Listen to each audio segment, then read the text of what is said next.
ya memang akhirnya tantangan yang paling besar adalah balik lagi kepada kepekaan para pemimpin atau perancang ibadah ya. Karena untuk menemukan sweet spot daripada Benar. kanan kiri supaya nggak ekstrem kanan nggak ekstrem kiri ini nggak mudah juga ya. Enggak, Jadi memang betul. betul sekali sih. Disinilah indahnya merancang ibadah yang menyentuh emosi sebenarnya ya. Iya, Pak. Wah, untunglah ada MTH ibadah. Puji Tuhan, puji Tuhan. Semoga, semoga ya. Nah, Pak Michael, pertanyaan terakhir nih. Ada gak masukan dari Pak Michael sebagai seorang konselor yang bisa diberikan kepada para perancang kebaktian supaya bisa menolong umat itu ya aware akan emosinya gitu loh. Apa yang Hmm. bisa Pak Michael bagikan? Iya, itu justru saya malah dapetin dari Pak Budianto nih. Artinya kita memahami ada sweet spot, dan dalam ibadah itu artinya kita nggak boleh generik nih, udah fokusnya Hmm. generik aja gitu. Kita harus betul-betul mengenali jemaat kita, gitu. Kita juga musti mau berubah gitu, mau belajar dan mau adapt gitu ya, mau adaptasi lagi dan tidak terjebak dengan tradisi ansih gitu ya. Wah, pokoknya Hmm. tradisi kita begini dan kita nggak mau berubah, kita nggak mau belajar, nggak mau beradaptasi.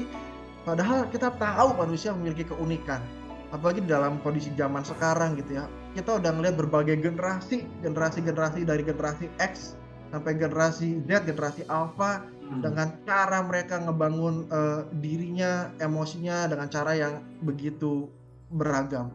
Jadi sweet spot itu harus disentuh sih. Kita harus fokus apa sweet spot buat setiap jemaat yang kita layani, yang Tuhan percayakan gitu. Nah, artinya kita nggak akan, eee back to generic gitu, back to basic saja atau Hmm. oh default-nya kita ada default-nya tapi bagaimana meng-improve itu, sehingga waktu kita merancang kebaktian, wah itu betul-betul sweet spot-nya itu kita bisa sentuh Ya. dengan luar biasa ya.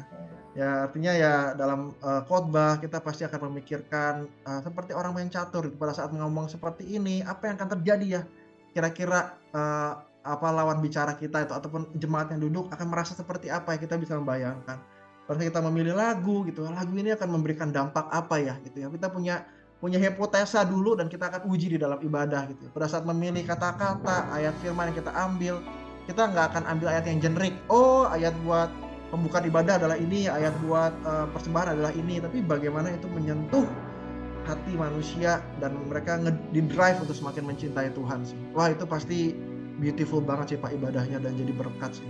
Wow, wow, Ya itulah. ya, thank you so much nih Pak Michael memberikan masukan-masukan buat para pegiat ataupun para praktisi ibadah gereja untuk tidak bertahan di status quo dalam tanda petik gitu ya. Iya, Apalagi kita udah dikasih pandemi gitu kan, betul. ini ya perlu membuat kita berpikir dan mempertimbangkan ulang ketika kita merancang ya.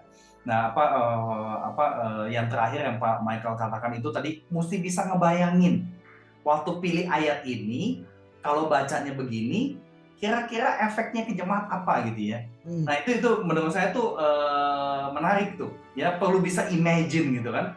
Sehingga kalau nggak kenal gerejanya ya susah sekali untuk imagine gitu ya. Ya, betul. jadi ya, well thank you so much loh Pak Michael untuk insight-insights dari Pak Michael seorang konselor mengenai aspek emosi dalam ibadah. Ya, kiranya Tuhan Yesus memberkati pelayanan Pak Michael melalui Guiding Counseling and Empowerment Center ya.